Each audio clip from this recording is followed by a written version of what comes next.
میں آج خدا کو حاضر ناظر جان کر اپنے اداروں، اپنے ذمہ داران اور اپنی قوم کے سامنے یہ ویڈیو بیان جاری کر رہا ہوں کہ ظلم کی انتہا کر دی گئی ہے.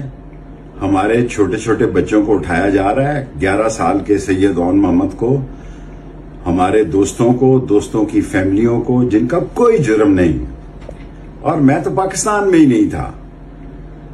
اور یہ ظلم، بربریت، فسطائیت، چنگیزیت اور دہشت گردی جو پولیس پھیلا رہی ہے ایک سوچی سمجھی سازش کے تحت، جس میں مقامی سیاسی لوگ جن کی کوئی حیثیت نہیں ہے اور جو عوام میں منہ دکھانے کے قابل نہیں ہیں وہ شامل ہیں، یہ جھوٹا پروپیگنڈا کر رہے ہیں کہ یہ اوپر سے حکم ہے، یہ اوپر سے حکم ہے. اللہ کے فضل و کرم سے ساری زندگی ہم اداروں کے ساتھ کھڑے رہے ہیں، پاکستان کی عظیم فوج کے ساتھ کھڑے رہے ہیں، اور دونوں جنگوں میں سویلین ہونے کی حیثیت سے بھی شرکت کی. بچہ تھا 16 سال کا. لیکن ایک حد ہوتی ہے ظلم کی. میں خدا کے سامنے عہد کرتا ہوں، اگر خدا نے مجھے زندگی دی تو یہ پولیس افسران، یہ پولیس ذمہ داران اس وقت بھی سید اون محمد وارث خان تھانے میں موجود ہیں. بیلف جاتا ہے تو یہ ادھر ادھر کر دیتے ہیں. انہوں نے تھانوں کو عقوبت خانہ بنا دیا ہے، اور اتنی رشوت ہو گئی ہے پولیس اسٹیشن میں. میں اداروں کو کہوں گا کہ اپنی ایجنسیز کو کہیں کہ یہ ایک نفرت کا ماحول بنایا جا رہا ہے. اس کے نتائج برے نکلیں گے، اور انشاءاللہ تعالی اللہ عظیم ہے. اللہ کے پاس عزت ہے، طاقت ہے، حکومت ہے.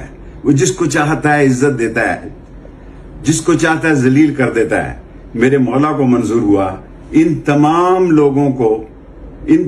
لوگوں کو میں قانون کے شکنجے میں لاؤں گا. یہ نہ سمجھیں ہمارے پاس ساری ویڈیوز ہیں کس طرح ہمارے گھروں کو توڑا گیا، ہمارے فون، ہماری کیش، ہماری گھڑیاں، سب کچھ لے جاؤ. میں تو یہاں تھا ہی نہیں پاکستان میں. سب کچھ لے جاؤ، لیکن ایک بات یاد رکھو کہ پاکستان میں نفرت کو ختم کرنا ہے. نفرت آگ کی طرح پھیل رہی ہے، اور یہ آگ کی چنگاری کسی جگہ سے بھی شعلہ جوالا بن جائے گی اور ملک کسی نئی آفت اور مصیبت میں پڑ جائے گا. یہ بھی ایک بہت بڑی سازش ہے. کام سارا پولیس اور مقامی سیاسی لوگ کر رہے ہیں، اور ملبہ سارا جو ہے وہ اداروں پہ ڈال رہے ہیں. حالانکہ اداروں کو کوئی خبر نہیں ہے کہ تھانوں میں اس وقت کیا ہو رہا ہے. شہری تھانوں میں، عقوبت خانوں میں ظلم کی انتہا ہو رہی ہے. اگر اللہ نے ہمت دی، زندگی دی، ان تمام لوگوں کو، ان کی سب ویڈیو، آڈیو، کیسٹس موجود ہے. وقت آنے پہ قانون کے کٹہرے میں کھڑا کروں گا، اور میرے مولا نے چاہا تو سچ کی فتح ہوگی. چند ہفتوں کی بات ہے، چند 2-3 ہفتوں کی بات ہے. اس کے بعد یہ رات، یہ ظلم کی رات ختم ہونے جا رہی ہے، اور انشاءاللہ تعالی کالا کالا رسول اللہ کا علم بلند ہوگا، اور لا الہ الا اللہ محمد رسول اللہ کا جھنڈا بلند ہوگا، اور یہ ظالم شکست کھائیں گے، اور غریبوں کی بددعا پڑے گی. اس وقت 23 میرے دوست، رشتہ دار، ان کے بچے انہوں نے اٹھائے ہوئے ہیں، اور عدالتوں میں کہتے ہیں کہ ہم نے کوئی نہیں اٹھایا، ہم پہ کوئی کیس نہیں ہے، ہم پہ کوئی کیس نہیں ہے. اللہ بہت بڑا ہے. انشاءاللہ وقت آنے پہ ان تمام ظالموں کو قانون کے کٹہرے میں کھڑا کروں گا. ان تمام ظالموں کو ثبوت کے